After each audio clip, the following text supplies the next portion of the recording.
پہلی سٹوری یہ ہے کہ حضرت آدم علیہ السلام آپ کو جب اللہ تعالیٰ نے پیدا کیا تو اللہ تعالیٰ قرآن مجید میں ارشاد فرماتے ہیں وَإِذْ قُلْنَا لِلْمَلَائِكَةِ اسْجُدُوا لِآدَمَ فَسَجَدُوا إِلَّا إِبْلِيسَ أَبَى وَاسْتَكْبَرَ وَكَانَ مِنَ الْكَافِرِينَ کہ جب آدم کو میں نے پیدا کیا تو میں نے سارے فرشتوں کو حکم دیا کہ آدم کو سجدہ کرو، اور سب نے کیا بھی الا ابلیس، سوائے ایک فرد کے، اور وہ کون تھا؟ ابلیس۔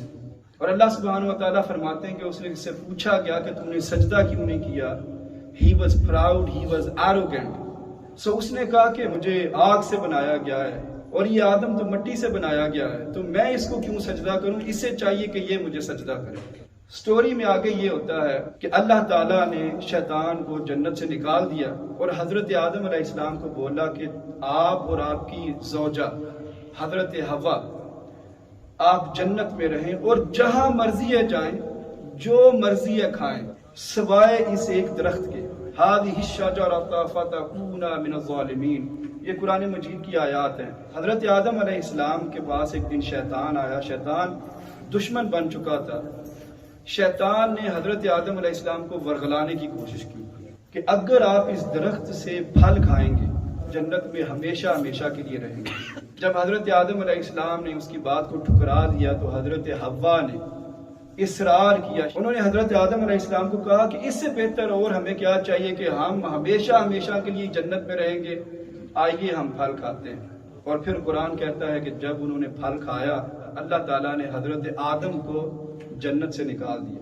اس میں عقیدے کے لحاظ سے میں آپ کو ایک بات بتا دوں، ہمارا عقیدہ اہل سنت والجماعت کا یہ ہے کہ انبیاء معصوم ہیں، انبیاء سے غلطی نہیں ہو سکتی۔ سو کبھی بھی ہمارے منہ سے یہ الفاظ نہیں نکلنے چاہیے کہ حضرت آدم علیہ السلام نے غلطی کی، بلکہ یہ کہنا چاہیے کہ اللہ تعالیٰ کی حکمت تھی۔ ظاہر سی بات ہے حضرت آدم علیہ السلام اگر جنت میں رہتے تو نہ ہم نے پیدا ہونا تھا، نہ اس دنیا نے بننا تھا، نہ یہ نظام اور سسٹم چلنا تھا، اور اللہ تعالیٰ نے تو یہ سارا نظام بنانا تھا۔ اس وجہ سے اللہ تعالیٰ کی حکمت کے تحت اللہ تعالیٰ نے حضرت آدم علیہ السلام کو اس دنیا میں بھیجا۔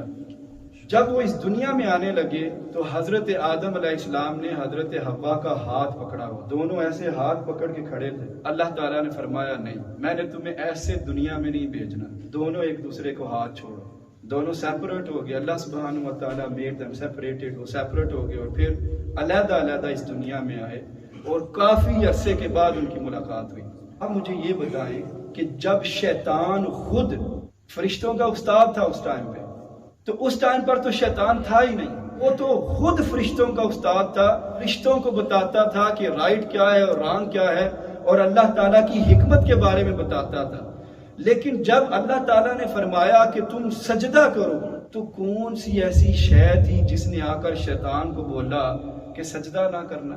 کیونکہ شیطان تو خود بھی شیطان نہیں تھا اس ٹائم پہ۔ دیکھیے ہم سے غلطی ہوتی ہے نا تو ہم کیا کہتے ہیں، ہم سارا بلیم شیطان کے اوپر ڈال دیتے ہیں، شیطان نے مجھے ورغلا دیا، میں نے غلطی کی۔ لیکن جب شیطان ہے ہی نہیں ہے، وہ تو خود فرشتوں کا استاد ہے، ان کو پاکیزگی سکھا رہا ہے، اس ٹائم کے اوپر شیطان کو کس نے مجبور کیا کہ سجدہ نہ کرنا؟ اس کا مطلب یہ ہے کہ چاہے شیطان نہیں بھی تھا، کوئی نہ کوئی اس ٹائم بھی ایک چیز ایسی موجود تھی جس نے شیطان کو بھی ورغلا دیا، اور میرے خیال میں اس کا نام ہے نفس۔ ہم ہر چیز شیطان کے اوپر بلیم نہیں کر سکتے، آج بھی ہمارے اندر بھی وہ چیز موجود ہے اور اس کا نام ہے نفس۔ ہمیں اپنے نفس کے ساتھ لڑنا چاہیے، ہر چیز شیطان کے اوپر نہیں ڈالنی چاہیے۔ دوسری چیز اس سے ہمیں کیا ملتی ہے، وہ یہ کہ شیطان جو فرشتوں کا بھی استاد ہے، اس دنیا کے چپے چپے پر شیطان نے سجدہ کیا ہے، لیکن صرف ایک سجدہ جس کا اللہ نے حکم دیا اور اس نے اس حکم کو نہیں مانا، ابلیس اس کو بنا دیا گیا۔ اور ہم کتنے سجدے ہیں جو ہم نہیں کرتے، ہمیں اپنے سجدوں کی فکر کرنی چاہیے۔